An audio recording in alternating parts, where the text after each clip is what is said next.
O silêncio daquela sala era ensurdecedor. A mesa do jantar estava posta. Pratos alinhados, copos limpos, guardanapos dobrados com capricho, como eu sempre fazia. O aroma do arroz recém-feito e do frango assado preenchia o ar. Lara, minha filha, brincava no tapete com seus lápis de cor, desenhando um bolo cor-de-rosa. E Daniel? Daniel estava ali, sentado no sofá, mas a quilômetros de distância de mim. Ele olhava para a televisão como se eu não existisse. Essa era a minha rotina. Eu acordava cedo, preparava o café, levava Lara para a escola, cuidava da casa, fazia compras, planejava cada detalhe para que tudo estivesse em ordem. E ele? Chegava, comia em silêncio e se trancava no próprio mundo. Um mundo onde eu não era convidada. Nos primeiros anos de casamento, eu acreditava que aquilo era apenas uma fase, que o trabalho o estressava, que o tempo traria de volta o homem carinhoso com quem me casei. Mas o tempo só trouxe distância. Nos últimos meses, ele sequer me olhava nos olhos. E mesmo assim, ali estava eu, preparando a festa de aniversário de 7 anos da nossa filha com todo o amor que ainda habitava em mim. Lara merecia. Lara era meu motivo. Eu queria que aquele dia fosse especial, que ela se sentisse amada, celebrada. Talvez, no fundo, eu também esperasse que Daniel percebesse que, diante das bexigas coloridas, da mesa decorada e do sorriso da nossa filha, algo dentro dele despertasse. Que ele me enxergasse de novo. Mas a verdade é que eu já havia me tornado invisível. À noite, enquanto Lara dormia e a casa mergulhava na penumbra, eu sentava no chão da cozinha com uma xícara de chá nas mãos. Era o único momento do dia em que eu ouvia minha própria respiração. O único instante em que eu lembrava que ainda existia, mesmo que esquecida. No dia seguinte seria o aniversário dela. Passei horas enrolando brigadeiros, preparando lembrancinhas, escolhendo a música certa para a playlist. Arrumei a casa sozinha, como sempre. Daniel mal perguntou como seria a festa. Disse apenas: só não faça muito barulho. Naquela noite, deitada ao lado de Lara, senti uma pontada no peito. Não era tristeza. Era a percepção de que eu estava vivendo uma vida onde o amor não morava mais. E mesmo assim, eu permanecia. Por Lara. Mas algo dentro de mim começava a mudar.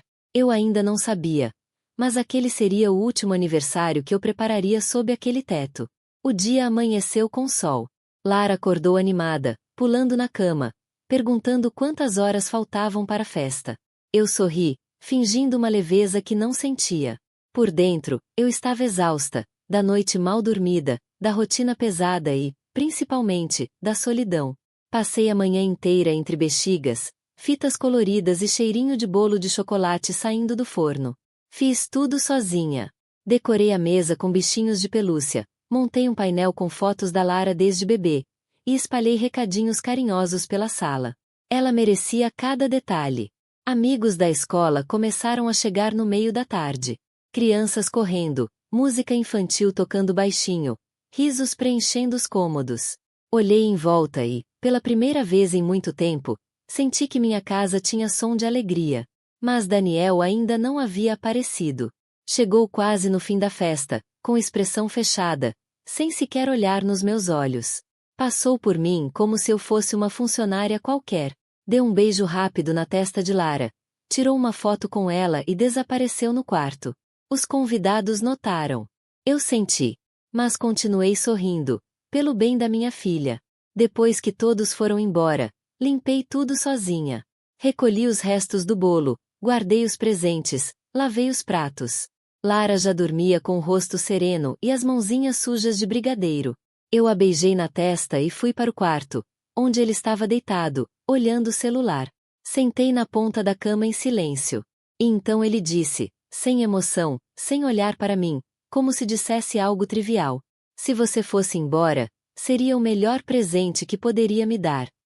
Fiquei em silêncio por alguns segundos, tentando entender se eu tinha escutado certo. Foi como se uma faca afiada cortasse algo dentro de mim. Não foi raiva, nem surpresa. Foi a certeza. A constatação de que aquele homem já não me amava. Talvez nunca tivesse amado. E que eu, ali, só ocupava espaço. Sorri por fora.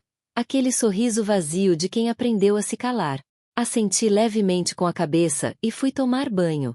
A água escorria pelo meu corpo, mas o que eu queria mesmo era lavar a dor. Naquela noite, algo morreu dentro de mim. E ao mesmo tempo, algo despertou. Eu ainda não sabia como, nem quando, mas entendi que aquela frase seria o ponto final. Não por ele. Por mim. Porque eu merecia mais do que ser o peso da vida de alguém. Naquela madrugada, enquanto Lara dormia e o silêncio da casa me engolia, sentei no chão da sala, entre fitas de cetim e pedaços de papel colorido da festa. Ali, sozinha, me vi tentando lembrar quem eu era antes de tudo isso. Fechei os olhos e me veio uma imagem clara. Eu, com 19 anos, sentada no quarto, cheia de recortes de revista, criando rascunhos para uma marca de roupas que eu sonhava lançar. Tinha até nome. Flor da Noite. Era um ateliê imaginário, cheio de estampas autorais, tecidos leves e ideias ousadas. Eu estudava design numa faculdade pública. Fazia cursos online de costura, bordado, desenho digital. Passava horas desenhando vestidos que talvez nunca fossem feitos. Mas eles me enchiam de vida. Tinha amigas com quem dividia sonhos e risadas, planos de viagem, cafés longos nas tardes de sábado. Eu me sentia viva, cheia de planos, de possibilidades. E então conheci o Daniel. No começo, ele parecia admirar minha criatividade. Dizia que eu era diferente. Que era encantador ver alguém tão apaixonada pelo que fazia. Mas com o tempo, os elogios viraram críticas veladas. Você precisa pensar no futuro. Designer não ganha dinheiro. Seja prática. Esse negócio de ateliê é ilusão. Aos poucos, comecei a acreditar. Larguei a faculdade. Parei os cursos. Me afastei das amigas que não pensavam como ele. Abandonei meus cadernos de desenhos. Guardei minhas tintas. Fui me moldando ao que ele esperava. Me tornei prática, como ele dizia. E prática, eu fui. Cuidava da casa, da filha, da rotina. Cumpria o papel de esposa, mãe, dona de casa. Mas o preço foi alto. Porque, em algum ponto do caminho, eu deixei de existir. Só sobrou a versão que ele aprovava. E nem essa ele valorizava mais. Naquela noite, entre os restos de festa e lembranças antigas, entendi. A mulher sonhadora ainda vivia em mim. Só estava trancada, escondida. Mas ainda respirava. E talvez, estivesse pronta para voltar. Naquela noite, eu não chorei. Depois que Daniel apagou a luz do quarto, virando para o lado sem sequer me desejar boa noite, fui até o quarto da Lara. Ela dormia com um sorriso suave, os cabelos espalhados no travesseiro, ainda sonhando com os balões, o bolo, os abraços inocentes das crianças. Sentei-me ao lado dela e acariciei seus cabelos com cuidado. E ali, no meio da escuridão silenciosa, uma verdade se fez clara dentro de mim. Minha filha merecia crescer vendo uma mulher forte. Não uma mulher calada. Não uma sombra dentro de casa. Não alguém que se curva e desaparece. Lara precisava aprender, não com discursos, mas com exemplo, que amor próprio é coragem. E que silêncio também pode ser resposta. Foi ali, olhando para ela, que tomei minha decisão. A partir do dia seguinte, comecei a traçar um plano. Não havia tempo para drama, nem espaço para lamentos. Apenas ação. Na primeira semana, atualizei meu currículo e me inscrevi em vagas para atendimento virtual. Lembrei de cursos antigos que havia feito, marketing, edição, redes sociais. Tudo servia.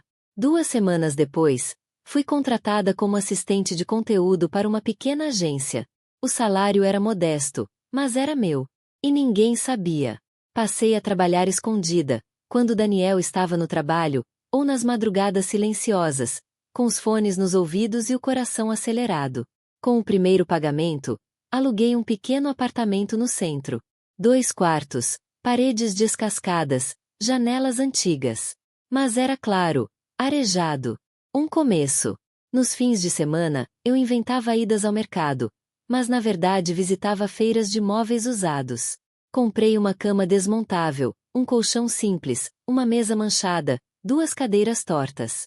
Cada peça cabia num mundo novo que estava nascendo em segredo. Passei a guardar caixas no porta-malas do carro, quando conseguia sair sozinha. Outras, escondia no armário de roupas de inverno, que Daniel nunca tocava. Cada caixa era uma etapa. Um passo. Uma parte de mim sendo resgatada. E, curiosamente, comecei a dormir melhor. Mesmo dividindo a cama com o mesmo homem frio, mesmo ouvindo as mesmas frases duras, eu sentia algo dentro de mim florescendo de novo. Não havia mais espaço para implorar por amor. Agora, eu construía abrigo com minhas próprias mãos. A saída não viria com gritos, nem com drama. Viria com leveza, com firmeza, com o som de rodinhas de mala rolando em silêncio. Eu já não era só uma esposa invisível. Eu era uma mulher em movimento. O sol entrou tímido pela janela da cozinha naquele domingo. Eu acordei antes de todos, como sempre. Preparei o café como fazia todos os dias. Pão quentinho, ovos mexidos, suco de laranja. Os talheres alinhados. A toalha esticada. Uma rotina que parecia conforto, mas que, por dentro, era prisão. Desta vez, porém, havia algo diferente no ar. Meu coração estava calmo. Daniel apareceu minutos depois, arrastando os chinelos no chão. Sentou-se à mesa sem sequer me olhar nos olhos. Pegou a xícara, tomou um gole, como se fosse apenas mais um domingo qualquer, perguntou com voz fria. Vai sair hoje? Eu o encarei. Pela primeira vez em muito tempo, olhei fundo nos olhos dele sem abaixar os meus. E respondi, sem hesitar. Sim. Ele levantou uma sobrancelha, surpreso. Mas não disse nada.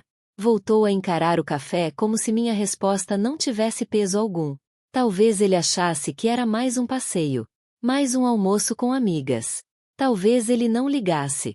Talvez ele soubesse, no fundo, que aquele momento ia chegar. Terminei meu café em silêncio. Depois, fui até o quarto, peguei minha bolsa já pronta, e chamei Lara com um sorriso tranquilo. Filha, vamos? Ela levantou animada, como se soubesse que aquele era o começo de uma nova história. Pegou sua mochilinha rosa e me deu a mão. Daniel nos viu passando pelo corredor, mas continuou sentado. Nenhuma pergunta. Nenhuma palavra. E, curiosamente, isso não me doeu. Porque aquele silêncio que antes me esmagava, agora era minha liberdade.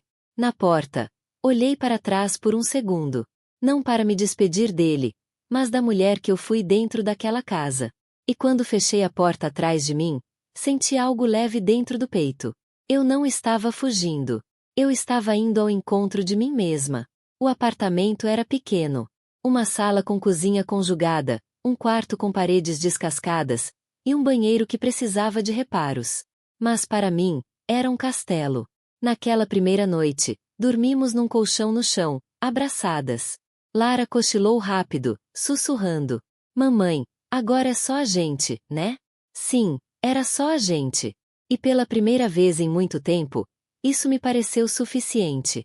Nos dias seguintes, comprei panelas simples, uma mesa de segunda mão, algumas tintas baratas. E assim começamos a redecorar nossa nova vida. Lara colava desenhos nas paredes, enquanto eu montava móveis com tutoriais do YouTube. Ríamos de cada parafuso torto, de cada erro. À noite, eu esperava ela dormir para abrir meus cadernos, voltar a estudar. Fiz cursos online gratuitos, li artigos, rabiscava ideias de design como fazia antes. Antes de tudo, durante o café da manhã, ela olhava minhas anotações e dizia: vai virar artista, mamãe? Eu sorria. Estou tentando me lembrar como. Nos domingos, íamos ao parque. Ela corria, eu desenhava. Às vezes, ela sentava do meu lado, com lápis coloridos, e dizia que também queria criar coisas bonitas. Foi ela quem me disse, um dia, enquanto penteava o cabelo na frente do espelho: mamãe, agora você ri mais. Fiquei em silêncio por um instante, com um nó na garganta. Ela estava certa. Eu já não acordava com peso no peito. Já não andava em silêncio dentro de casa. Já não pedia permissão para ser eu. Cada pequena conquista, uma planta nova no canto da sala, um elogio no trabalho remoto, um elogio da Lara, me lembrava que eu estava viva. Não só existindo. Vivendo. Não era uma vida fácil. Mas era uma vida minha. Sem vigilância, sem medo, sem submissão. E eu não era mais sombra de ninguém. Voltei a ser mulher, com desejos, vontades, voz. Voltei a gostar do que via no espelho. Voltei a me respeitar. Voltei a sonhar. Na parede da sala, escrevi com tinta dourada que sobrou de um desenho da Lara. Aqui, a gente recomeça. Com verdade, com coragem e com amor. E toda vez que lia, sentia. Essa casa é pequena, mas minha liberdade é imensa. Foi numa tarde comum, enquanto desenhava Lara brincando na sala, que tive a ideia. Ela estava com uma tiara de flores que fizemos juntas, os lápis de cor espalhados pelo chão. Eu rabiscava só por prazer, como antes. Mas, quando terminei o desenho, algo brilhou diferente. Era ela, e eu. Juntas, com as mesmas flores no cabelo, com o mesmo sorriso leve. Postei a imagem em um grupo de mães que eu acompanhava no Facebook, quase sem pensar. Um retrato nosso, feito com amor. Escrevi. Em menos de 1 hora. Tinha dezenas de comentários. Você aceita encomendas? Faz um de mim com minha filha? Quanto você cobra? Naquela noite, não dormi. Passei horas montando um perfil no Instagram, criando um nome simples, Traços de Amor. Comecei com valores simbólicos. Desenhava à noite, depois do trabalho, enquanto Lara dormia. Fazia tudo com carinho, o traço suave, os detalhes nos olhos, as cores que combinavam com o tom da pele. Era mais do que desenho, era memória afetiva. Logo, as mães postavam as artes e me marcavam. As indicações vieram. Os seguidores aumentaram. Abri uma pequena loja online, com pagamento automático e formulários personalizados. Fiz um curso de marketing digital gratuito para mães empreendedoras. Com o primeiro lucro real, comprei uma mesa decente, depois uma cadeira ergonômica. E, finalmente, um computador novo. Só meu. A casa começou a se transformar com o mesmo cuidado dos desenhos. Cortinas novas. Prateleiras para os livros da Lara. Uma luminária com estrelas que ela escolheu. Ela dizia: Mamãe, nosso quarto está virando desenho. E eu sorria. Porque agora a gente desenha a nossa própria história, filha. Um dia, recebi uma ligação da escola. Fiquei nervosa. Será que algo aconteceu? Mas a voz do outro lado dizia: Só queríamos dizer que Lara está mais confiante, mais participativa. Ela parece feliz. É visível. Depois que desliguei, chorei baixinho. Não de dor. De alívio. De gratidão. Eu tinha medo de que minha escolha a ferisse. Mas ali entendi. Sair foi o maior presente que eu poderia dar a ela. E a mim. Ela via, todos os dias, uma mãe presente. Não perfeita, não com todas as respostas, mas real. Uma mulher que ama, que luta, que recomeça. Hoje, Lara às vezes me ajuda a escolher cores ou nomes para os arquivos. Ela adora olhar os desenhos prontos e inventar histórias para cada mãe e filho que retrato. Ela me vê como artista, como mãe, como alguém inteira. E eu, finalmente me sinto assim. Inteira. Não sou mais a mulher apagada que aceitava o silêncio como destino. Não sou mais a sombra que pedia desculpas por existir. Agora, sou presença. Sou voz. Sou escolha. E a cada nova ilustração que envio, a cada sorriso que recebo em troca, reforço para mim mesma. Eu voltei. Não para o passado, mas para mim. Ele achou que me mandar embora seria o fim. Mas foi o começo. Durante anos, acreditei que ficar calada era o certo. Que engolir mágoas era uma forma de amor. Que suportar o desprezo era parte do casamento. Eu chamava isso de força. Hoje, entendo que era medo. Medo de recomeçar. Medo de fracassar. Medo de estar sozinha. Mas naquele dia, no quarto escuro depois da festa da nossa filha, quando ele disse: Se você fosse embora, seria o melhor presente que poderia me dar. Algo dentro de mim se quebrou. E ao mesmo tempo, nasceu. Nasceu a mulher que não aceitaria mais ser invisível. Nasceu a mãe que queria ser exemplo. Nasceu o grito silencioso da minha liberdade. Eu fui embora sem dizer tudo que engasguei por anos. Não gritei, não bati portas. Só peguei minha filha pela mão. E escolhi viver. E viver, para mim, significou voltar a ser quem eu era antes de me apagar. Redescobri meus talentos, meus desejos, minha voz. Transformei dores em desenhos, silêncio em arte, lágrimas em projetos. Hoje, moro em um lugar pequeno, mas cheio de luz. Tenho um negócio que sustenta minha casa e alimenta meu coração. Trabalho com o que amo.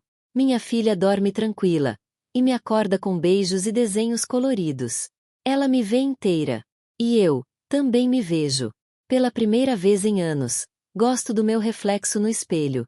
Vejo ali uma mulher que caiu, que sangrou, que teve medo, mas que andou mesmo assim. Uma mulher que descobriu que liberdade não é barulho, é paz. Às vezes me perguntam: você sente raiva do que ele fez? A verdade? Não. Não guardo mágoa. Guardo gratidão. Porque ele achou que estava me afastando, mas na verdade, me libertou. Ele me ofereceu um presente cruel. E eu o transformei no maior presente que já recebi. A chance de recomeçar. Se você, que lê essa história, se sente pequena, apagada, sem saída, respira. Não precisa fazer barulho. Não precisa provar nada para ninguém. Só precisa se lembrar de quem você é. E dar o primeiro passo. A liberdade, às vezes, começa em silêncio. Mas quando ela floresce, o mundo escuta. E, se te serve de consolo, eu fui embora em silêncio. Mas dentro de mim, nascia um grito. Um grito de liberdade. E ele ainda ecoa, suave e firme, todos os dias em que acordo ao lado da minha filha. E escolho viver, por nós duas.